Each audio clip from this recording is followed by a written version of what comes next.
What's going on, guys? Styx here with the Token Minorities, bringing you another deck on Pokemon TCGO, and today I'm bringing you a deck that I pretty much straight up ripped off of Aura Bomb, and that is a deck centered around Weavile, Necrozma, and Spiritomb. And before I get into the deck, just a reminder that if you guys liked this video and found it helpful, please leave a like, drop a comment, and click that subscribe button. It helps us out a ton and lets us do more cool stuff for you guys. And as for the question of the day, now I want to preface this by saying that I am currently studying my butt off right now for my exams, and I mean, everything's about science nowadays, so, well, everything's about science in med school, go figure. So science I'm just getting bombarded with, and that got me thinking, there are so many different aspects of science. I mean, right now I'm studying biochemistry, but there's regular chemistry, there's biology. I mean, those two split off. There's like astronomy, geology. I mean, you could just go on and on with all the different branches of science that exist. And so, I mean, my question of the day is kind of rooted in that. What branch of science do you guys find the most interesting, and why? As for me, for a while, it was all about like the ocean, just like exploring the bottom of the ocean, figuring out like what lives down there, all that different stuff. But then the older I got, the more I was fascinated with astronomy, with just what is out there. Like, there is no way. Okay, I personally believe that we cannot be the only intelligent life in the universe, but I guess that's a different question for a different video. But I just love space. I mean, it's just so fascinating. It's so vast. There's so much that's left unexplored. I was just so fascinated with that. But I mean, I love medicine. That's what I want to do for the rest of my life, and so that's why I'm in the position that I'm in. But let me know what branch of science you guys find the most interesting and why. If you hate science, just say I hate science. Easy enough answer right there. But yeah, let me know in the comments section, not comics section. I wish there was a comics section down below, and I would love to hear what you guys are interested in. But anyway, onto the deck. I'm going to kind of go through this a little bit faster just because I want to play more games. You guys don't want to hear me talk about this. You want to see me play. So basically what this deck is, Weavile is an incredible mon. Rule of Evil, this attack does 60 damage to each Pokemon that has an ability, yours and your opponent's. Being able to just splash 60 around the board is absolutely absurd. I mean, just anything that has an ability. Tapu Lele is, no matter where it is on your opponent's board, no matter how many they have down, those things will go down in 3 hits of Rule of Evil. I mean, unless they have a Fighting Fairy Belt, but that's beside the point. So just absolutely absurd attack right there. Well, that's not what I was going for, but here we go. We grab the Necrozma. We are pairing it with basically because of Black-Ray GX. Otherwise, Necrozma just has no spot in this deck. It literally is just there for Black-Ray GX. Just spread around more damage, 100 damage to each of your opponent's GXs and EXs. That's phenomenal damage. I mean, that's great. Just put 100 damage counters on each of them. Spread out damage with Weavile. We're also spreading out 20 to everything with Tapu Koko. Oh, and also the Free Retreat is very nice as well and is never a bad thing to have. But being able to spread 20 with Koko, 60 with Weavile, 100 with Necrozma is absolutely insane. And where it all kind of comes together is with the Spiritomb, with the damage play. Move as many damage counters on your opponent's bench Pokemon as you like to any of your opponent's other Pokemon in any way you like. So basically, it's an attack that is Sinister Hand. I mean, I would really rather have Sinister Hand just because, I mean, you can actually move damage counters on your opponent's active Pokemon as well. But we do what we can with what we have. And so basically you just spread around a ton of damage with Weavile, Tapu Koko, and Necrozma, and then use Spiritomb to move those around and just take a bunch of big knockouts. Now we're also pairing it with Drampa just because Drampa is a nice little splashable card. If we're already playing DCE, might as well throw that in there as well. Particularly with another way that we're getting damage on the board is with Po-Town. Whenever any player evolves a Pokemon from his or her hand, put 3 damage counters on that Pokemon. Just more damage counters on the board for us. Lets Drampa be able to Berserk for 150 when we have Sneasel and when we evolve into a Weavile with Po-Town in play. And then we are finally also pairing it with Espeon EX for Miraculous Shine, devolve your Pokemon. Now, one thing this deck could have a problem with is those big bulky EXs or GXs that have like 250 HP. Well, you just go up in Miraculous Shine, all of a sudden they devolve, and those damage counters that are on them just knock out the stage 1 that is below them. So that's a really cool thing with Espeon EX in this deck. And then, of course, we're running 2 Lele because Lele is Lele. Now, now on to the items. I'm going to try to go through this a little bit faster. 4-1 of Crushing Hammer and Enhanced Hammer just for the disruption portion. Like, I mean, this deck really relies on just spreading damage, keeping your opponent from being able to steamroll you until you're able to get set up and just spread stuff around. Crushing Hammer, it does pain me to play, but hey, Aura put this, blame him if you want to blame someone. 3-4 of Nest Ball and Ultra Ball just to get our stuff out, get them going. 1 Rescue Stretcher to recur our Pokemon, 1 Special Charge to recur our Special Energy, 3 Potown as the Stadium of Choice, like I said, 4-4-3 of Sycamore, N, and Guzma for draw support, and then bringing Pokemon out. 2 Acerola to kind of pick up damage Pokemon like Necrozma, Tapu Koko, Drampa, and also help recur our DCEs in certain situations, and then 1 Bridget because Lele into Bridget is a very, very, very strong opening for this deck. We are also running 3 Float Stones as the only tools because, I mean, we just need Free Retreat. We just need to be able to switch around and attack with what we want to on a given turn. 4 DCE absolute max number because everything in this deck functions off a DCE, except for Spiritomb, but Spiritomb needs the Darkness Energy, which we do have 6 of. So yeah, pretty straightforward. That's the deck. Let's go ahead and see this deck in action. Alrighty, we've got one. And you know what I think I'm going to do? I think I'm just going to go through all the games that I can get, and then just kind of show you guys what I tend to work with on a daily basis. So I mean, I'll obviously cut out like the time in between the games, but we do unfortunately get to go second, or have to go second rather. And I start off with actually some solid stuff. I mean, I can get Weavile in play, I can get a Spiritomb, I can get a Necrozma, I can even start spreading around damage with Tapu Koko, and interesting deck my opponent is running. But yeah, what I was saying is that I'm just going to kind of play it through this time, like obviously do some editing in between so you're not like waiting a lot, but just to show you what what I deal with, or what I kind of end up doing whenever I have these games. So yeah, I guess I'll just probably end up doing that. And let's see, what do we got? So my opponent has a Salandit, and is he gonna try to end me? Tries to end me, that will make me very sad. But goes for Kia. Why? I just win. Yeah, so my opponent's gonna Kiawe onto the Salandit, and that ends my opponent's turn. So literally all I have to do is play down my Lele. I'm gonna grab the Bridget just cause, I mean, I really don't think I'm gonna play it. Yeah, probably just gonna play the DCE onto the Lele and take the knockout to win the game. So yeah, pretty fast game 1. I mean, that just kind of happened. So yeah, we take those, and I guess we'll just be moving on. But yeah, I'm just gonna roll through and we'll see what ends up happening. Alright, we have game 2 against Moogie Baby, and yeah, I mean, we're already on game 2. Unfortunately, we do lose the coin flip once again. I mean, it's Tails never fails, and my opponent unfortunately was able to catch on to that fact. So they will go first. I am going to start off with, honestly, not horrible stuff, but not great at the same time. I will get some mulligan cards. So we are up against a Garbodor deck, which that will actually make this interesting depending on depending on what I'm able to draw and what I'm able to play out and that type of stuff. So yeah, I mean, start off, I'm going to have to be very careful. Yes, I will take a couple mulligan cards, and I get a 3rd DCE. Wow. So this is Garbodor Golisopod. It was the deck that I think came in 2nd at Worlds, I want to say. So we're up against a deck that's very, very, very solid. So we're gonna have to play very well if we wanna pull this one out. My opponent is gonna play the Rainbow Energy down onto the Wimpod as well as the Choice Band. That's fine. What I think I'm gonna do is let's go ahead and play 1 item so that I can have Sneasel. I don't know. How do I want to do this? So let's go ahead and grab the Weevil, the Sneasel. Play the DCE onto my Drampa. Actually, I think 3 items should be okay. Normally, I don't do this.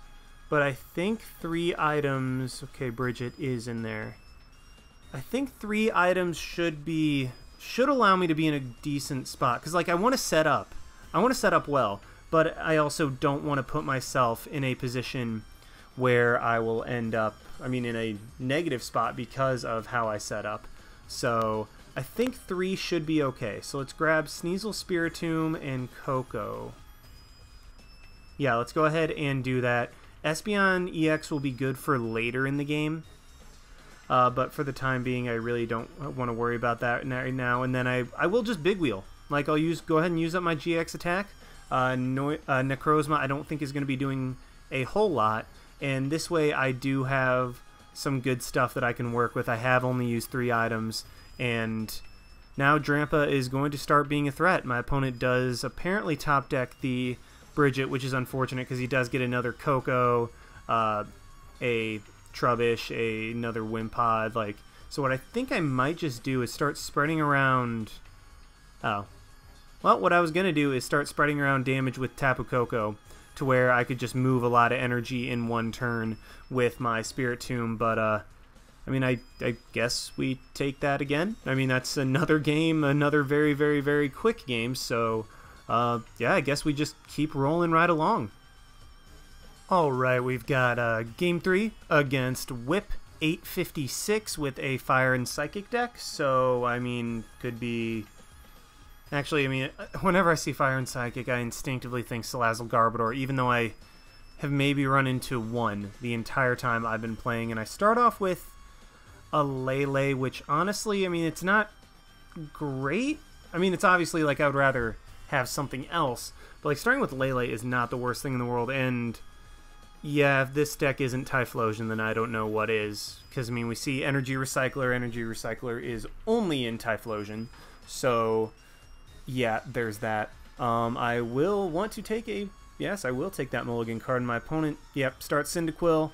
If he plays an energy, I'll be able to knock it out with Lele. And then I think that the way that I should be going about this is to just knock out the Cyndaquils well, just try to continually knock out the Cyndaquils, because when I knock those out, then my opponent will not be able to use... like, obviously, if I knock out Cyndaquils, then my opponent can't use Typhlosion. So that's kind of a roundabout explanation of what I was going for right there. So I'm going to go ahead and start with a Drampa.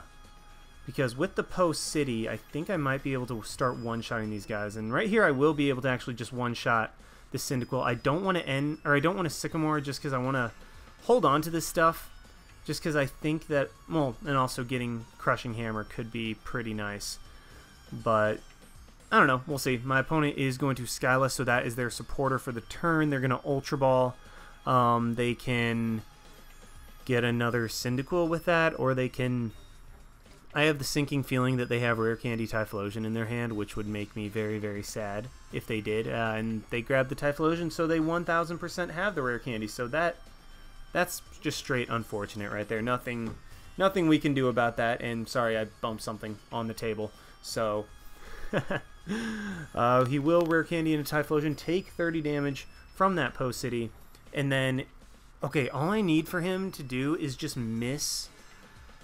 get 2 energy. Like, every time my opponents have Massive Eruption, it's been 3 energy, but we do, luckily, only have 2, only get hit by a 2 energy Massive Eruption. So what I'm going to do, play this onto the Drampa, and then Sycamore away my hand. I really don't need much of anything else.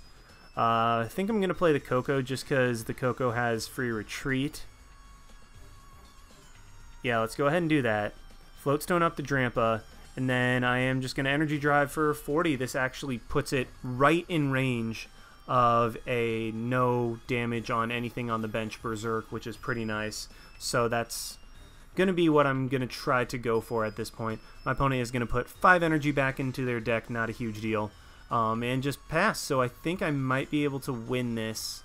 Actually, yes, I do win this, actually, because what I can do is just Acerola up the Tapu Lele, bring up the Drampa, play the DCE onto the Drampa, and then knock out the Typhlosion with Berserk. So, yeah, I mean, that was kind of a cool play to be able to win the game. Just reuse something that came down. Acerola already proving why it has a spot in this deck. So, Yeah, that was game 3. We are absolutely breezing through these matches. I hope that we get some good ones somewhere along the line, but until then, let's go ahead and try to find another one. Alrighty, we have got another one against Liam Parks. I didn't even see what it was. By the way, guys, I'm having a little bit of trouble with internet, so I'm really hoping that these come through. You might notice that my win streak has been snapped. Well, I mean, that may or may not have been a result of my computer DCing, and I just try to edit those out and keep going. So yeah, sorry about that, and I'm hoping that it won't interfere with future matches and that we are able to get some substantial ones moving forward. So we are against a Volcanion deck, and this is the matchup that I had really wanted to go up against. Like, if we're able to go up against Volcanion, I'm happy. Just because, I mean, they have to play the Volcanion EXs in order to take the big knockouts that they want, in order to get the damage that they want. And yeah, this just works out amazingly for me in this instance. And so my opponent will get a baby Volk out, and yeah, guess why is he steaming up? Maybe to just get fire energy in the discard pile. Honestly, I would attach those, but that's just me. So let's play the Tapu Koko, play the energy onto the Weavile, and then Sneasel, sorry. And I hate to give my opponent a fresh hand, but I just need to end. I really just need to end. Spiritomb comes down, which will be nice. And do I want to risk my Sneasel? No, I do not. So I'm just going to attach the Floatstone and retreat into Tapu Koko. My opponent would have to have a decent amount of stuff in order to be able to take a knockout on my Sneasel this turn, but I really just don't want to risk it at this point because Weavile is going to be my method of winning this game. I mean, the more Volcanions my opponent plays down, the more damage I'm going to be able to get with each attack from Rule of Evil. So I'm just going to kind of go based off of that and just kind of hope that it goes accordingly. So yeah, there's that. And my opponent just was able to attach and pass, get a whole out of nothing, so that's great. I will be able to play my Weavile down, play the Po City. Yeah, that way I can get damage onto my opponent's Starmie if he decides to go for that. So let's play down another Koko. Yeah, let's go ahead and do that. DCE up my Koko, and then let's go ahead and Crushing Hammer. We do luckily get head, so I'm going to knock it off of the Baby Volk, because that's the only one that can really attack for 1 energy, and that's also my opponent's method of getting energy in play. So if he cannot get energy in play, then as soon as I knock out this Volcanion, I will be good to go. My opponent just can't get a Starmie this turn. Well, there's the Ultra Ball, so might be grabbing... I don't remember if we saw the Lele. I don't remember if we saw Psychic, but my opponent just grabs a Starmie, so either he doesn't run Lele or Lele is not in my opponent's wheelhouse. So he is going to... Well, Starmie's going to get knocked out, first of all, so that's nice. And he doesn't have anything in his hand to Space Beacon. So let's attach the energy to Spiritomb. And then I think just continually flying Flip. I mean, I want to keep doing more damage. I could have knocked out the Starmie to keep energy on the board, but I want to wait until my opponent plays down another Volcanion before I start Rule of Evil-ing, I guess, if that's going to be the verb of it. But yeah, my opponent is just going to get some energy back with Starmie, and I can honestly just play this slow game. Like, that's all I need. Let's actually get the Necrozma out, too, because I can do some damage with it. Put 1 energy on there, so that way everything on my field is either able to attack or is 1 energy away from attacking, and then let's just Sycamore away my hand, see what I can get, if it's anything good. What's in my discard pile? Okay, just Espeon and Spiritomb. I only really need 1. So let's go ahead and knock out the Starmie with Flying Flip, just keep getting more and more energy, or more and more damage on the board. That way I can just rearrange a ton of stuff with Spiritomb, and I think once I go for the GX attack with my Necrozma, I will be in a position to potentially win this game. Because all I have to do, well, first of all, I'm going to grab another Sneasel, because, I mean, that thing's going to be OP in this matchup. Let's go ahead and Necrozma. Ultra Ball, get rid of the Bridget and Post City more so just because I really don't want to see those anymore. Let's grab the Weavile for next turn. If my opponent shuffles my hand back into my deck, it's not a huge deal at all. And then let's go for the Black Ray GX. Hits for 100 damage on both Volcanion and Turtonator. And what I can do next turn is just, will evolve into Weavile and then Sycamore away my hand, be able to rearrange energy on Spiritomb as much as I want. My opponent has no energy, well, has no attack on board because his Volcanion has all 3 energy. Well, I guess, okay, never mind. He's going to be able to get an energy back with the energy retrieval.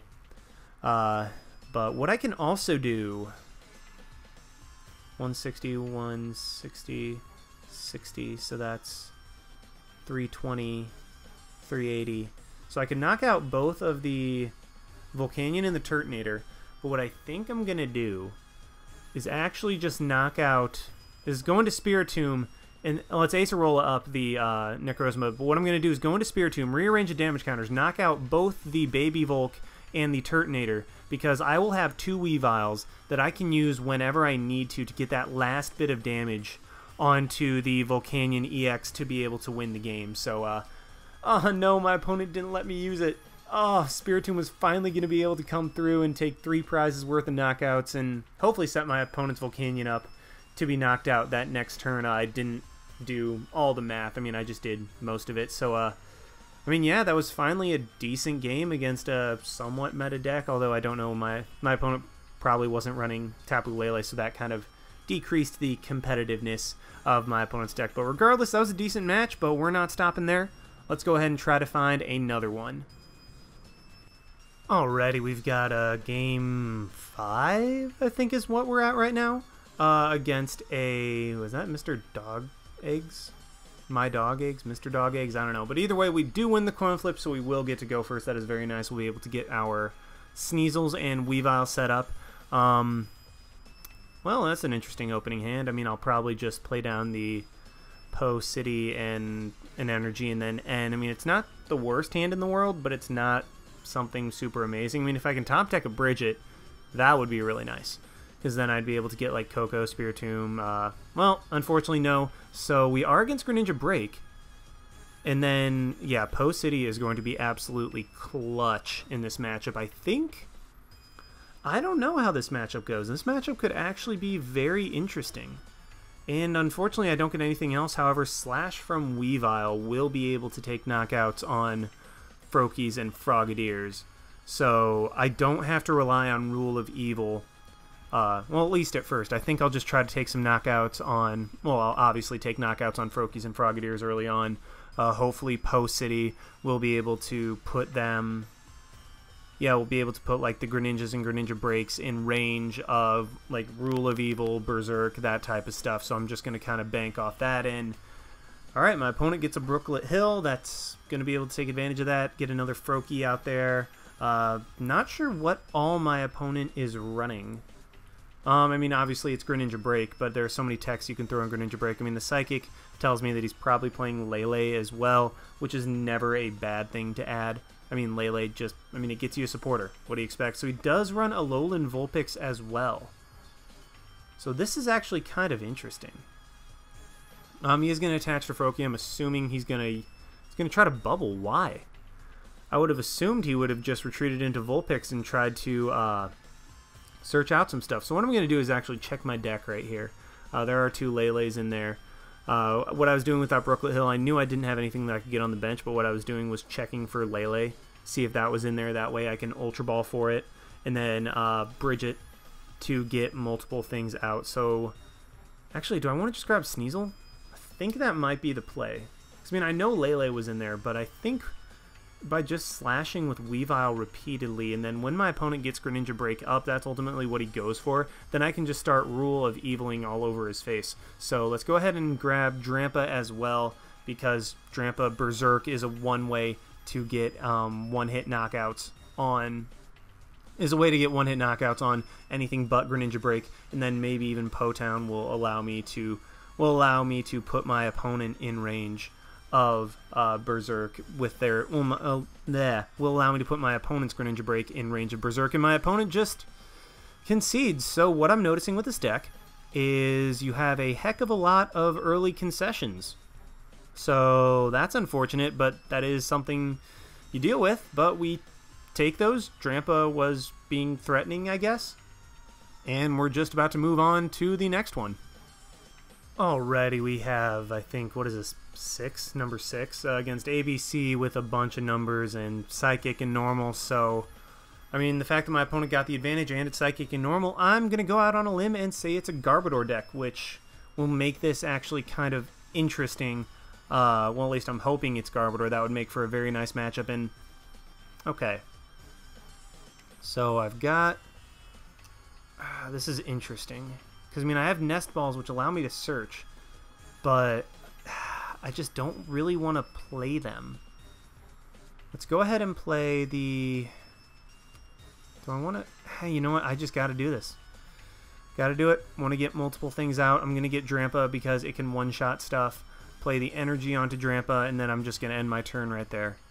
Holding on to the Po-Town because my opponent can't evolve it anyway. And I really can't take advantage of it yet, so I'm trying to decide if I want to play it before or after I... I'm trying to decide whether I want to play Po-Town before or after I evolve my Sneasel into Weavile. Because I think that damage might come in handy depending on how many items I play. So I'm going to have to be conservative with my items, but my opponent is going to be able to get the Lele into Bridge at start, which is honestly exactly what you want. I mean, that's the ideal start. That would have been my ideal start, and my opponent, I mean, it's very clearly Trubbish with a Rangaroo, which is interesting. Honestly, that's just going to be a target for Rule of Evil, so that's going to be great for me. Let's go ahead and actually wait, because I'll still be able to knock out these Trubbishes, and then Po-Town puts them in range of Berserk anyway, and I do luckily draw into the DCE, so that is very, very, very nice for me. And my opponent is not playing the Acid Spray Trubbish, so he cannot get rid of my energy, so I am just going to go ahead and DCE up the Drampa. I thought about DCEing up the Tapu Koko, but I don't think Spiritomb is going to be particularly good in this matchup. So yeah, I'm just going to take the knockout there, claim my prize, and ask my opponent what he's got next. So he's going to play the Lele. What I might do, plays the Sophocles. That's interesting. I mean, it's a cool artwork, but it's still interesting that you play Sophocles. Gets 4 cards, and I think Energy Lotto. Oh, please don't hit something, or please don't hit hit a DCE. So unfortunate that my opponent did hit the DCE off and the Choice Band off the Energy Lotto. Oy vey. So I'm probably just gonna keep them Parallel Cities as well. So that's very interesting on the part of my opponent. So it's obviously just Trubbish. It's obviously just Garbodor. It's not like Garbodor Drampa or anything like that, because otherwise he would be playing Po-Town or Magma's or not Magma's base, but he'd be playing Po-Town in order to get damage on bench Pokemon. So what I'm going to do is actually just go into Weavile and I think start Rule of Eviling. Let's play the Drampa back down because I think Drampa is going to be very nice. And then you know what? Let's go ahead and Level Ball, get another Sneasel up so that I can potentially get another Weavile, and then let's just do 120 damage for 1 energy. I can knock out this Oranguru next turn. I can slowly but surely knock out my opponent's Lele. Unless my opponent dedicates a DCE to the Lele, he will not be able to knock me out, at which point, if he does, I can just go Koko, play my own Lele, and then knock him out with Energy Drive. So I have a response to any play that my opponent wants to make. He is getting a bunch of items on board, so that's something, and then is able to instruct for 1 card and get a Sycamore. Or I guess, okay, never mind, he didn't get the Sycamore. Well, I mean, he might have, but he already had the Sycamore in hand anyway, so it makes me a little less salty. But he does not get the attachment, so my Weavile is going to be able to get off another attack. So what I'm going to do is DCE up the Drampa, Floatstone up the Drampa as well, and then N, I know I only get 5, but it puts my opponent's hand back down to 6, which is a lot nicer to deal with than 7. So let's go ahead and play the Po-Town once again. And do I want to Nest Ball? No, I don't think so. Not yet, anyway. Then let's Rule of Evil, knock out the Oranguru, take a prize, and then my opponent's Lele is in range of another Rule of Evil next turn, also in range of 2 flying flips. I'm going to be trading 1 Weavile for essentially what amounts to 3 prizes, which is a trade that I will take 11 times out of 10. And at that, a Weavile with a single energy on it for my opponent's Oranguru and his Lele. Ooh. So Escape Rope actually is going to be very nice for me because that Lele is just going to be a sitting duck. Yeah, so he is going to go into Trubbish. Then, if he evolves into Garbodor, that's fine. Why is he playing multiple... whatever. I don't even know. Well, I guess playing multiple Parallel City makes sense, but he is just going to VS Seeker. Please end? No. Grabbing the Sycamore. So if I was playing Garbodor, I would be absolutely destroying him because of all the items that he's played, but he'd probably be playing a little bit differently if he was up against a Garbodor deck, so there's that. I'm just going to go along. I'm just going to say that... I don't know. I don't even know where I'm going with this. But regardless, my opponent will... Yeah, he's finally going to get that Garbodor. It was only a matter of time. I do have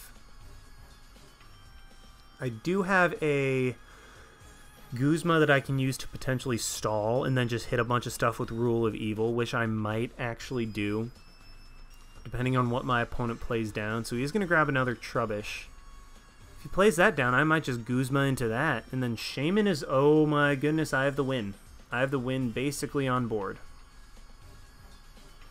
So all I have to do is just Rule of Evil twice and I win. My opponent is going to Field Blower, get rid of 1 Float Stone. If you're going to waste your Field Blower on that, that's fine. And then Trash Lance will do a whopping 60 to me. So I'm okay with that. What I think I'm going to do, let's go ahead and DCE, or Energy up the Drampa. Actually, you know what? I don't think I'm going to try to Rule of Evil that Shaman twice. I think I'm going to go ahead and Guzma that thing.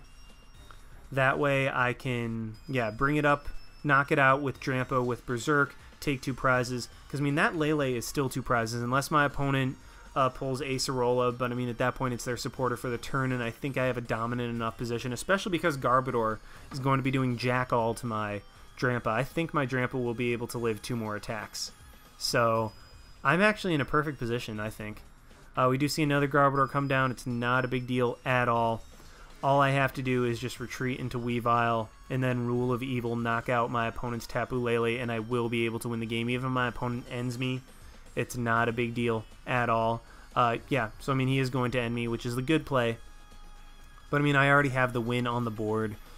The only way my opponent can keep me from winning is for me not to draw into an energy, for him to get rid of my DCE. And then, so he is just going to Trash Lance for a whopping 60 damage. And I have the DCE and the Sycamore. So what I'm going to do, go ahead and retreat my Drampa into my Weavile, and then just end this game with Rule of Evil, knock out my opponent's Tapu Lele GX, and you know what? That was a good enough game. I think that was good. We got 6 of them right there. So... yeah, so now you guys see what I normally deal with whenever I try to record. It's just a bunch of really short games. I get a couple decent games interspliced between, and today was kind of a busy day anyway, so I don't have my normal time to record, so I don't have time to wait for all those amazing games. But nonetheless, I hope you guys enjoyed. What was kind of cool about this live is that each Mon in the deck, except for Espeon GX, got the chance to shine a little bit. I know Spiritomb didn't get to actually do what it's meant to do, but you know what? It was about to, and it was about to basically win me the game, so I consider that a W right there. Man, Espeon GX has never done any... Espeon EX has never done anything for me whenever I've used it, but it's still a good card. But regardless, hope you guys enjoyed. Like, comment, subscribe, all that stuff, and this is Styx signing out. Why not? See you guys.